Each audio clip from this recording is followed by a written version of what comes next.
I want to move on because there's like the top three. They're so important.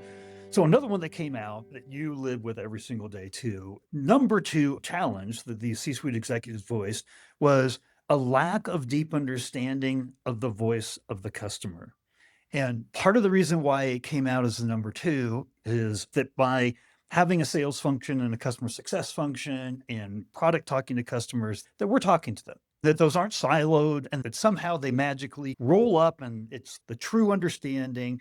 And so, absolutely, we're customer first, we're customer driven, right? But McKinsey came out with a study a few years back and said that only 15% of companies actually execute well on a voice of customer program. Voice of the customer can be one of the most important ways that we align because that's the North Star. That's the highest voice of authority in the business. How do you see the challenge of voice of the customer impact on the business and how do we solve for that? How do we actually feel like we actually have the true voice of the customer and execute on it? That's a big question. If we could spend 2 hours talking about alignment, we could probably talk 4 hours about voice of customer. All right. So this is another thing that we see all the time, and we're often called in to assist with the voice of customer. The thing about voice of customer is, and McKinsey's, I think they nailed the research there.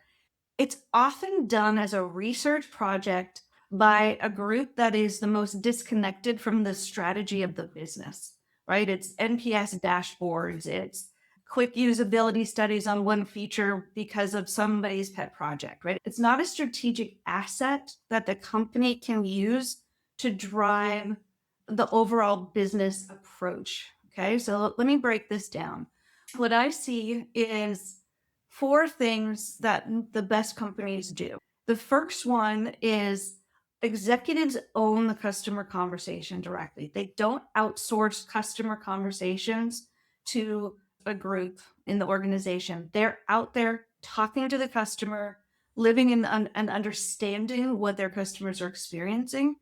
And it raises the bar and for the culture of a company when the whole company sees the CEO and the CRO and the CMO out in front of customers. I can't tell you, see how many SKOs I've been to, SKO sales kickoff meetings I've been to, where no customer is invited to go on stage and talk about their experience with the brand. Bringing the customer into the conversation just isn't part of the DNA of so many companies. There's one thing for you. Get your next SKO, get your customer on stage talking about their experiences with you. The next thing is win loss input is often treated as a sales function. But when you do and structure win loss conversations in an effective way, what you hear, what you learn is why somebody chose you. What was it about your message, your product, their interactions with your sales force during their customer buying journey becomes really interesting and insightful data for the team to act on. Yes, it's a celebration if you win, but more importantly, the nuggets of information about the why become critical data sets for you to act upon. Equally important, the loss data. Why did you lose? Why did they pick a competitor? There are so many things that can come out of that. It's not an afterthought. It's not a nice to have. It's an integral part in creating a voice of customer as a input to what you're trying to do. The other thing that I see the best companies doing is moving from satisfaction metrics to buying behavior signals.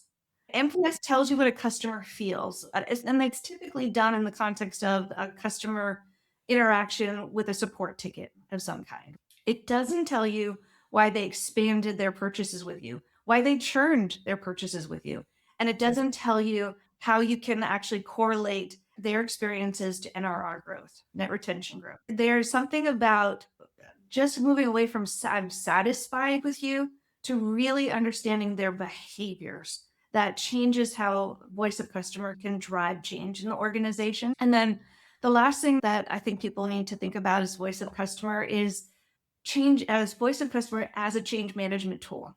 When you're driving the conversation and you're listening to what the customer is doing, it can help the company determine, do we need to change our product? Do we need to change our customer support? Do we need to change our marketing and messaging? Or being told the customer is telling me this versus the leadership wants me to change it. Using voice of customer as a tool to make changes to your strategy, to your company direction is very powerful.